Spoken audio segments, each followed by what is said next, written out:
Hello dear student. तो semiconductor concentration based हम question देखेंगे। यहाँ पे एक क्वेश्चन यहाँ फिर से देखने जा रहे हैं। क्वेश्चन देखें, कुछ इस तरह से होगा।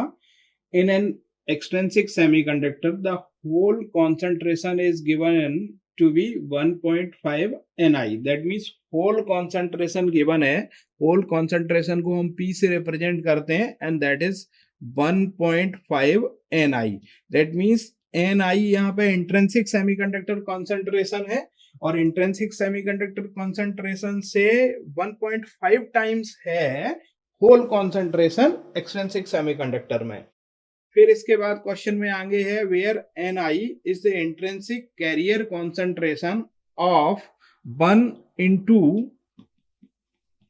10 to the power 10 per centimetre cube. That means Ni की वैल्यू यहाँ गिवन है आपको, इंट्रिंसिक सेमीकंडक्टर कॉन्सेंट्रेशन की वैल्यू गिवन है आपको, तो इंट्रिंसिक कैरियर कंसंट्रेशन की वैल्यू गिवन है और वो है 1 into 10 to the power 10 per centimetre cube. The ratio जो कैलकुलेट करना है वो यहाँ आगे बोला गया है क्वेश्चन में, the ratio of electron to hole mobility for equal hole and electron drift current is given as.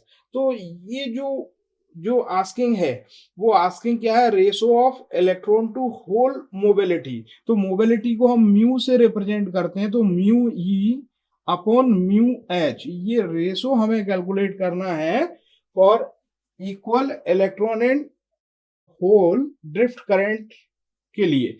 और इसको जो कैलकुलेट करना है वो round off to decimal point तक कैलकुलेट करना है। That means approximate value calculate करना है यहाँ पे। तो यहाँ पे क्या है कि electron and hole current equal है, जैसा हमें क्वेश्चन में बोला गया है कि ratio of electron to hole mobility for equal hole and electron drift current. That means electron drift और hole drift current. That means hole drift is equal to I electron drift.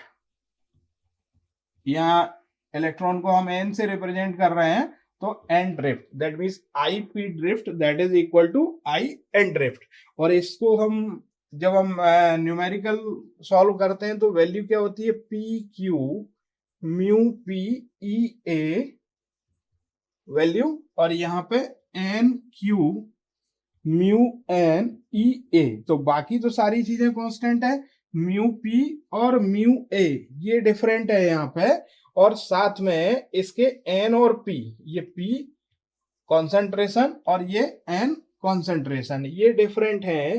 तो इसको हम लिख सकते हैं 1.5 into 10 to the power 10 mu P that is equal to N mu N, और इसको हम बोलते हैं इक्वेशन नंबर 1।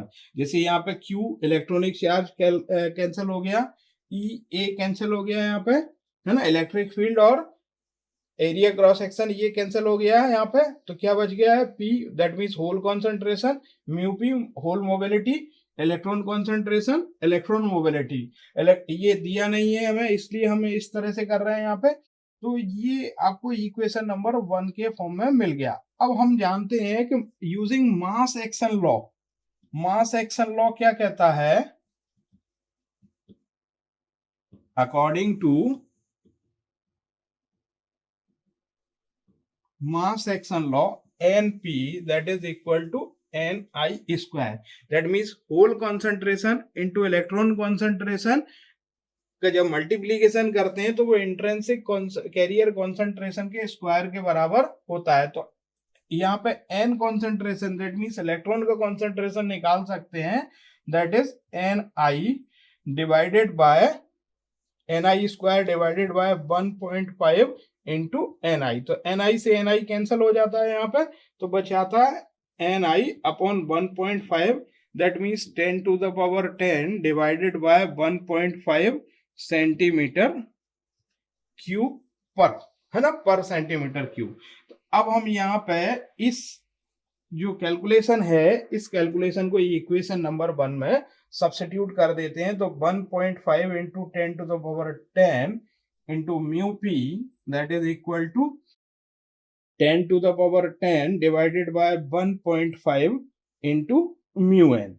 सब्स्टिट्यूट किया तो म्यू एन यहां से देख सकते हैं कि mu N upon mu P that is equal to 1.5 into 1.5 that is equal to 2.25। that means जो रेशो कैलकुलेट करना था mu P upon mu N upon mu P, तो वो कितना आ गया यहाँ से 2.25। दो डेसिमल के 2 पॉइंट तक हमने कैलकुलेट किया यहाँ पे, तो दैट इज 2.25। Thank you.